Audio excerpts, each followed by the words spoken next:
আসসালামু আলাইকুম। আবুল ফার্মিং থেকে আমি মোহাম্মদ আবুল হোসেন। আলহামদুলিল্লাহ, আজকে আমি যে বিষয় নিয়ে কথা বলবো বা যেগুলা দেখাবো, আপনারা ভিডিওটা না দেখলে বুঝতে পারবেন না। চীনার হাঁস যারা পালন করার ইচ্ছুক তাদের জন্য এই ভিডিওটা। যারা নতুন খামার করার ইচ্ছুক, খামার থেকে কিভাবে লাভবান হতে পারবেন, এই বিষয়ে আজকে কথা বলবো। আপনারা মনোযোগ দিয়ে ভিডিওটা দেখেন। আর ভালো লাগে যদি আপনাদের, আমার ভিডিওটা ভালো লাগে যদি স্টার্ট দিয়ে ফলো দিয়ে আমাকে সাপোর্ট করবেন। বেশি বেশি করে শেয়ার করে দিবেন যাতে অন্যরা দেখে উপকৃত হয়। ভিডিওতে যে সেটগুলা দেখছেন এইগুলা হলো চীনার হাঁস কুচে বসার জন্য, যে ডিম পাড়ার জন্য যে জায়গা, সেটা আমরা করে ফেলেছি। এখানে তারা ডিম দিবে। এটা কেন করলাম? একটি কারণ, ইঁদুর কিন্তু চীনার হাঁসের ডিমগুলা নিয়ে যায়। কুচে যখনই বসানো হয় চীনার হাঁস, ডিমগুলা ইঁদুর খেয়ে ফেলে। এই ঘরটার মধ্যে আমাদের মাছা সিস্টেম করে দেওয়া হবে যাতে চীনার হাঁসগুলা ঠান্ডাজনিত সমস্যায় না পড়ে, চীনার হাঁসের বাচ্চার যাতে ঠান্ডা না হয়, চীনার হাঁসের যাতে ঠান্ডা না লাগে। একটি হাঁস যদি অসুস্থ হয়ে যায় আর এই হাঁস থেকে যে ডিম চলে আসে, ওই ডিম থেকে যে বাচ্চা বাইর হয়, ওই বাচ্চাটাও অসুস্থ হয়ে পড়ে। আর এটা দেখতেছেন যে আপনারা যে চীনার হাঁসের হাউস করে দেওয়া হয়েছে, এটা প্রায় 3 ফুট গভীর।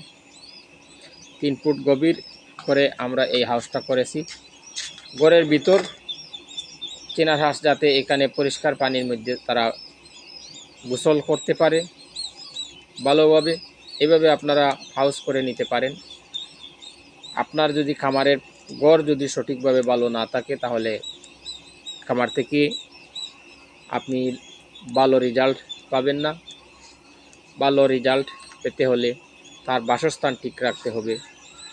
তাই সবার আগে মনোযোগ সহকারে আপনি বাসস্থান ঠিক রাখবেন। আপনারা দেখেন, আমি দুই সাইডে দুটি ঘর কুচে বসার জন্য দিয়ে দিয়েছি ডিম পেড়ে। চীনার হাঁস কিন্তু আরেকটি নিয়ম, তারা যেখানে ডিম পাড়ে সেখানেই কুচে বসে। এক জায়গা থেকে আরেক জায়গায় কখনো তারা কুচে বসে না। চীনার হাঁস যেই জায়গায় ডিম পাড়ে সেই জায়গায় চীনার হাঁস কুচে বসে। সেই জন্য আমরা এগুলা দিয়ে দিলাম।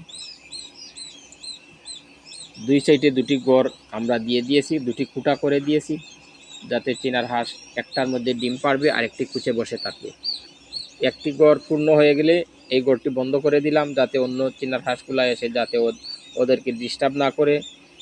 সেই জন্য আমরা আলাদা আলাদা করে দিয়েছি। এই শেডটা দেখতেছেন যেটা, সেটা আমরা বাচ্চার জন্য করেছি। এখানে দুটি বাঁশের গোড়া দিয়ে মাছা সিস্টেম করে প্লাস্টিকের নেটগুলো আমরা দিয়ে দিব বাচ্চা, চীনার হাঁসের বাচ্চাগুলো রাখার জন্য। আমরা কিভাবে মাছা সিস্টেম করলাম, মাছা কিভাবে করলাম, আপনারা আমার চ্যানেলটা ফলো দিয়ে সাথে থাকবেন, তাহলে দেখতে পারবেন কিভাবে আমরা মাছা সিস্টেম করে বাচ্চাগুলা পালন করে থাকি। আমরা রাজহাঁসও কিছু পরীক্ষামূলকভাবে পালন করতেছি।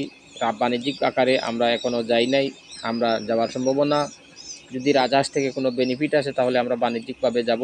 আপনারা আমার চ্যানেলটা ফলো দিয়ে আমার পাশে থাকবেন, তাহলে প্রতিদিন ভিডিও ও লাইভে আপনারা আপডেট পাবেন।